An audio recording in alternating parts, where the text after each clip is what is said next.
লোকসভা নির্বাচন যত এগিয়ে আসছে বাড়ছে প্রচার জনসংযোগ কর্মসূচি। দমদম লোকসভা কেন্দ্রে শাসক বিরোধী প্রার্থীরা ইতিমধ্যেই মাঠে নেমে পড়েছেন জনসংযোগ কর্মসূচিতে। প্রত্যেক দলই তাদের কর্মী সমর্থকদের সাথে নিয়ে প্রচারে 1 ইঞ্চি জমি ছাড়তে নারাজ। দমদম লোকসভা কেন্দ্রের তৃণমূল কংগ্রেস মনোনীত প্রার্থী অধ্যাপক সৌগত রায়ের সমর্থনে অনুষ্ঠিত হল নির্বাচনী পথসভা। স্থানীয় কামারহাটি বাজারের সম্মুখে উক্ত পথসভা অনুষ্ঠিত হয়।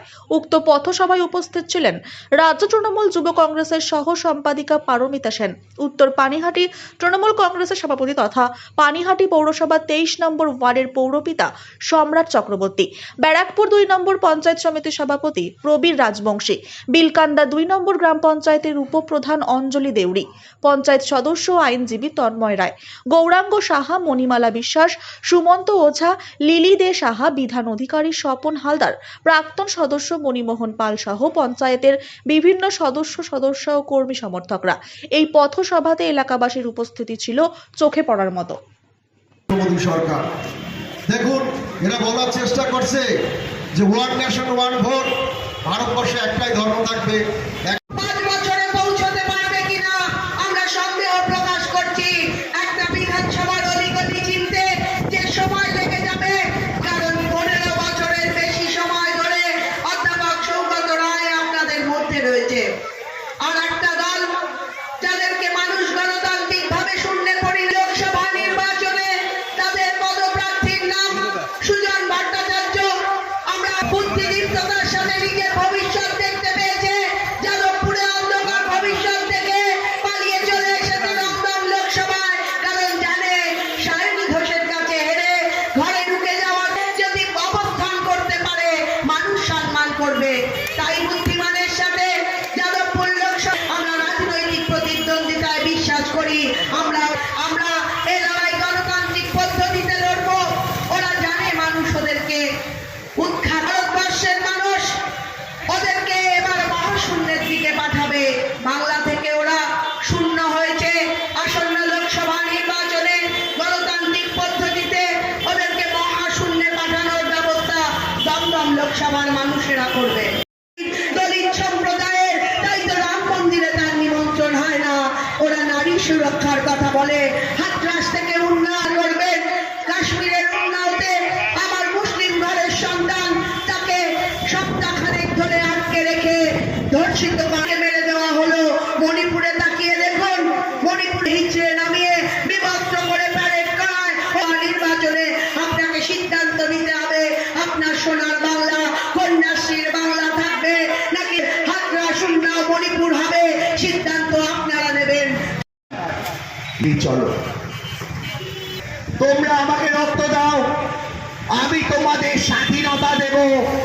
সুভাষ বোস বললেন, তোমরা আমাকে রক্ত দাও, আমি দেশকে স্বাধীনতা দেব। বাংলার মায়েরা, বাংলার মহিলারা হাতের বালা, কানের দুল, এমনকি গলার মঙ্গলসূত্র তুলে দিলেন সুভাষ বোসের হাতে। সুভাষ, তুমি লড়াই করো, আমরা বাংলার মায়েরা তোমার জন্য অপেক্ষা করব। সুভাষ, তুমি এগিয়ে চলো, আমরা রাত থেকে তোমার জন্য অপেক্ষা করব। মঙ্গল আরতি সাজানো আছে সুভাষ, তুমি লড়াই করো। তুমি উন্নয়ন যদি হয় ভোটের মূল সত্তা, তাহলে আমরা আশা করব আগামী 1 জুন সকাল সকাল ভোট কেন্দ্রে গিয়ে খাসের উপর জোড়া ফুল চিহ্নে ছাপ দিয়ে ভারতবর্ষের সেরা সাংসদ, বাংলার বিশিষ্ট শিক্ষাবিদ অধ্যাপক সৌগত রায়কে চতুর্থবারের জন্য আপনারা নির্বাচিত করুন। তারপরেও কিন্তু বাংলার মানুষ মমতা বন্দ্যোপাধ্যায়কে দায়িত্ব দিয়েছিলেন পশ্চিম বাংলায়। এর থেকে আর বুঝতে অসুবিধা হয় না যে মমতা বন্দ্যোপাধ্যায়ের 10 বছরের কর্মকাণ্ডে বাংলার মানুষ খুশি। ক্ষমতায় থাকবার পরে ভারতীয় জনতা পার্টি যেখানে নির্বাচনী সভা করছে, ভারতীয় জনতা পার্টি দীর্ঘ 10 বছরে কি কাজ করেছে সেটা বলবার সাহস হলো না। যেখানে মঞ্চ বাড়ছে সেখানে মমতা বন্দ্যোপাধ্যায়কে সমালোচনা করা হচ্ছে, যেখানে মঞ্চ বাড়ছে সেখানে ধর্মের সুচ্ছুরি দেওয়া হচ্ছে।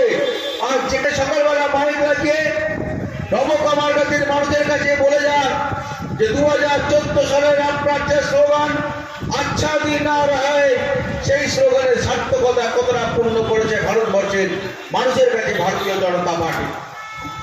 ভারতবর্ষের মানুষের কাছে স্লোগান দেওয়া হয়েছিল যে নরেন্দ্র মোদীর নেতৃত্বের সরকার তৈরি হলে, নরেন্দ্র মোদীর নেতৃত্বের সরকার তৈরি হলে ভারতবর্ষের প্রত্যেকটা 12 লক্ষ টাকা করে ঢুকিয়ে দেওয়া হবে। আমি এই অঞ্চলে আমরা যারা তৃণমূল কংগ্রেস করি, রক্তাক্ত হয়নি প্রশাসন ব্যবস্থার জন্য বাংলার বুকে এমন কোনো দিন ছিল না, প্রশাসন ব্যবস্থার জন্য বাংলার বুকে এমন কোনো শাসনঘাট নেই যেখানে কখনো হিন্দু ভাইয়ের চিতা সেখানে চালানো হয়নি। পশ্চিম বাংলার নগ্ন প্রশাসন ব্যবস্থার জন্য বাংলার বুকে এমন করে আমার কোনো মুসলিম ভাইয়ের মৃতদেহ সেখানে কবর দেওয়া হয়নি। পশ্চিম বাংলার নগ্ন প্রশাসন ব্যবস্থার জন্য বাংলার বুকে এমন কোনো সারের ঘাট নেই যেখানে কমরেডদের হাতে স্বামীকে হারিয়ে আমার কোনো ছোট্ট বোনের স্মৃতির সিঁদুর সেখানে কোথায় এসেছিলাম। আমরা যখন বাংলায় ক্ষমতার কেশপুর চলছে, গড়বেতা চলছে, বীরভূম রক্তাক্ত, বাঁকুড়া যখন আক্রান্ত, ঋণের বোঝা মাথায় নিয়ে মমতা বন্দ্যোপাধ্যায় তাদের মধ্যে নিয়েছিল। আজকে সুজন বাবুরা বলছে মমতা বন্দ্যোপাধ্যায়। আমি শুধু সুজন বাবুদের উদ্দেশ্যে বলতে চাই, বয়স হয়েছে, বয়সের ভারে হয়তো আপনাদের স্মরণ শক্তি আস্তে আস্তে লোপ পাচ্ছে, তাই বলাই আপনারা ভুলে যাচ্ছে। কিন্তু মাথায় রাখবেন সুজন বাবু, আজকে মমতা বন্দ্যোপাধ্যায় যদি বাংলার মুখ্যমন্ত্রী না হতো, একজন গরিব মানুষ তার মেয়েটাকে বিয়ে দিতে পারবে না, সরকার তার পাশে 25,000 টাকা নিয়ে দাঁড়িয়ে থাকবে। ভারতবর্ষের কোন রাজ্যের মানুষ আজকে স্বপ্ন দেখেনি, বাংলার বুকে ছেলেকে বাস্তবে পরিণত করেছে বঙ্গজননী মমতা বন্দ্যোপাধ্যায়।